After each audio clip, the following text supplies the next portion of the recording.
नमस्कार साथियों, भारत से जुड़ी इंटरनेशनल खबरों की इस सीरीज में आपका एक बार फिर से स्वागत है। कुछ इंपॉर्टेंट हाईलाइट खबरों की बात करें तो बांग्लादेश की पूर्व पीएम शेख हसीना को अपने पद से इस्तीफा देकर भारत में आए हुए एक हफ्ते से ज्यादा बीत चुके हैं, लेकिन वहां की परिस्थितियां अभी भी सही रास्ते पर आने का नाम नहीं ले रही हैं। और वहीं दूसरी तरफ अमेरिका और चीन की नजर बांग्लादेश को भारत के खिलाफ अपने कंट्रोल में लेने पर टिकी हुई है। दरअसल हाल ही में खबर निकल कर आ रही है कि अमेरिका बांग्लादेश में एक सैन्य अड्डा बनाने की कोशिश कर रहा है और चीन की तिरछी नजरें बांग्लादेश के गहरे समुद्री बंदरगाह को कब्जे में लेने पर टिकी हुई है। इसलिए यहां पर भले ही बांग्लादेश में सत्ता परिवर्तन हो चुका है, लेकिन भारत को बांग्लादेश के साथ समझदारी से काम लेना होगा। इसके अलावा जो शेख हसीना एक हफ्ते से अभी तक चुप बैठी थीं, उन्होंने अपने देशवासियों के नाम एक बहुत बड़ी चिट्ठी लिखी है, जिसमें उन्होंने अमेरिका पर आरोप लगाते हुए इस बात का दावा किया है कि बांग्लादेश में जो कुछ भी हो रहा है, इसमें सारा खेल अमेरिका ने खेला है। इसके अलावा भारत की तरफ से बांग्लादेश और भारत के बॉर्डर पर हाई अलर्ट जारी करने के बाद बॉर्डर सिक्योरिटी फोर्स इस समय फुल एक्शन में चल रही है और पिछले 24 घंटों में बीएसएफ ने पश्चिम बंगाल में बांग्लादेश की सीमा पर 2 स्मगलर को गिरफ्तार किया है। साथ ही वहां के मवेशियों और फेंसिडिल की बोतलों को जब्त कर लिया। आज की इस वीडियो में भारत और बांग्लादेश से जुड़ी कुछ ऐसी इंटरनेशनल खबरों को बताने वाले हैं जो कि भारत के नजरिए से बेहद ही इंपॉर्टेंट है। दरअसल जब से बांग्लादेश में तख्ता पलट हुआ है, तब से भारत और बांग्लादेश के रिश्ते में दरार आना शुरू हो गई है, क्योंकि बांग्लादेश में मौजूद हिंदू और अल्पसंख्यकों पर कट्टरपंथियों और जिहादियों के द्वारा अत्याचार किया जा रहा है। हालांकि पिछले कुछ दिनों में हिंदुओं और अल्पसंख्यकों ने एकजुट होकर बांग्लादेश में बहुत बड़ा विरोध प्रदर्शन किया, जिससे कुछ हद तक बांग्लादेश की अंतरिम सरकार के लीडर मोहम्मद यूनुस झुकने पर मजबूर हुए हैं और उन्होंने हिंदुओं के बचाव को लेकर सभी विद्यार्थियों से अपील की है। लेकिन एक तरफ जहां भारत बांग्लादेश में हिंदुओं पर हो रहे अत्याचार को रोकने के लिए जरूरी कदम उठा रहा है, वहीं दूसरी तरफ खबर निकलकर आ रही है कि चीन और अमेरिका जैसे देश इन हालातों का फायदा उठाने की कोशिश कर रहे हैं। और यह रिपोर्ट हाल ही में निकलकर आ रही है, जिसमें दावा किया जा रहा है कि अमेरिका भारत के पड़ोसी देश बांग्लादेश में मिलिट्री बेस बनाने को लेकर अपनी भरपूर कोशिश कर रहा है और चीन की नजरें भारत के पड़ोस में मौजूद बांग्लादेश के गहरे समुद्री बंदरगाह पर टिकी हुई है, जिसे वह अपने कब्जे में लेना चाहता है। और यह भारत के लिए बेहद ही चिंता की बात है कि भारत के पड़ोसी देश, जिसकी लगभग 4096 किलोमीटर की जमीनी सीमा भारत से लगी हुई है, उस देश में चीन और अमेरिका अपनी दखल देने की भरपूर कोशिश कर रहे हैं। आपको बता दें कि चीन ने बांग्लादेश में बुनियादी ढांचे और डिफेंस हार्डवेयर में पिछले कुछ सालों में भारी इन्वेस्टमेंट किया है,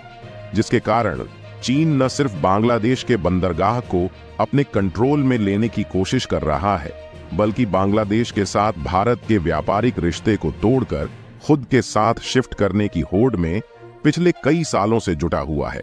और हाल ही में जो हालात बांग्लादेश में चल रहे हैं,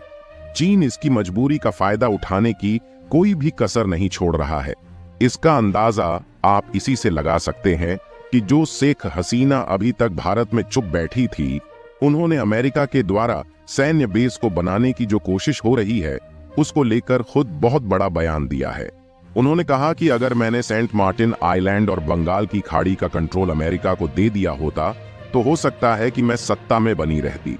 साथ ही शेख हसीना ने बांग्लादेशियों से अनुरोध किया कि वो कट्टरपंथियों के बहकावे में ना आए। शेख हसीना ने यह भी बताया कि अगर आज वे देश में होती तो शायद और ज्यादा जानें जा सकती थी, इसलिए उन्होंने अपने कदम पीछे ले लिए। इसके आगे इन्होंने कहा कि मैं आपकी जीत के साथ आई थी और आप यानी कि बांग्लादेशी मेरी ताकत थे, लेकिन आपने मुझे पसंद नहीं किया, इसलिए मैंने सत्ता छोड़ दी और मैंने इस्तीफा दे दिया।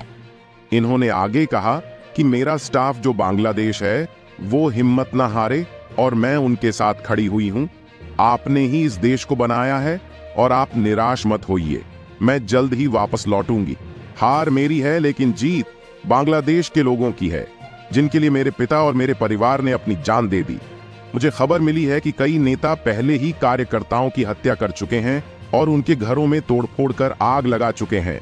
यानी कि यहाँ पर शेख हसीना जी ने भारत में रहते हुए पहली बार अपनी चुप्पी तोड़ी और अपने देशवासियों के नाम एक बड़ी चिट्ठी लिखकर इन हालातों का दोषी अमेरिका को ठहराया। इसके अलावा अगली बड़ी अपडेट बांग्लादेश के बॉर्डर पर बॉर्डर सिक्योरिटी फोर्स को लेकर आ रही है, जिसमें बताया जा रहा है कि 11 ऐसे बांग्लादेशी लोगों को गिरफ्तार कर लिया गया है जो अवैध तरीके से भारत और बांग्लादेश के बॉर्डर को पार करके भारत में घुसने की कोशिश कर रहे थे। बांग्लादेश में जारी हिंसा के बीच वहां के नागरिकों की भारत में घुसपैठ की कोशिशें भी बढ़ गई हैं।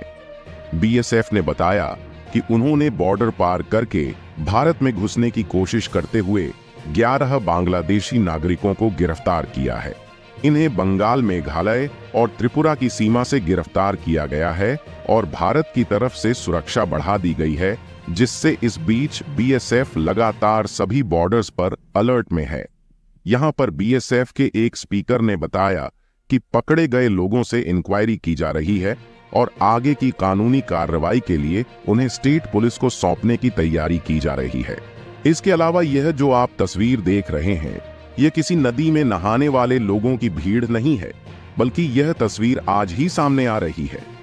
दरअसल बांग्लादेश में फैली अशांति के बीच हजारों की तादाद में बांग्लादेशी हिंदू बंगाल के सितालकुची में बॉर्डर के नजदीक मौजूद हैं, जहां पानी में इकट्ठा होकर खड़े हुए यह हजारों बांग्लादेशी हिंदू जय श्री राम के नारे लगाते हुए बीएसएफ से मिन्नतें कर रहे हैं कि इन्हें भारत आने दिया जाए। हालांकि बीएसएफ सीमा सुरक्षा को लेकर पूरी तरह अलर्ट पर है, क्योंकि बंगाल के उत्तर में 24 परगना में पिछले कुछ दिनों से बांग्लादेशी लोग लगातार आ रहे हैं और उन्हें बीएसएफ के द्वारा लौटाया जा रहा है।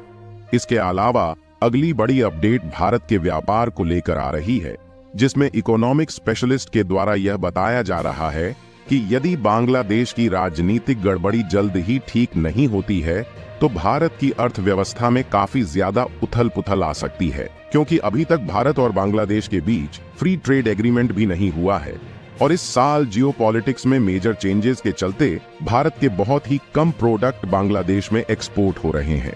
बाकी आप लोगों को क्या लगता है कि बांग्लादेश के हालात को भारत कंट्रोल करके अपने रिलेशन को दोबारा से मजबूत बना पाएगा या नहीं? अपनी राय कमेंट में जरूर बताएं और इस वीडियो को एक लाइक करके अपने मित्रों तक शेयर जरूर करें ताकि उन्हें भी जानकारी मिल सके।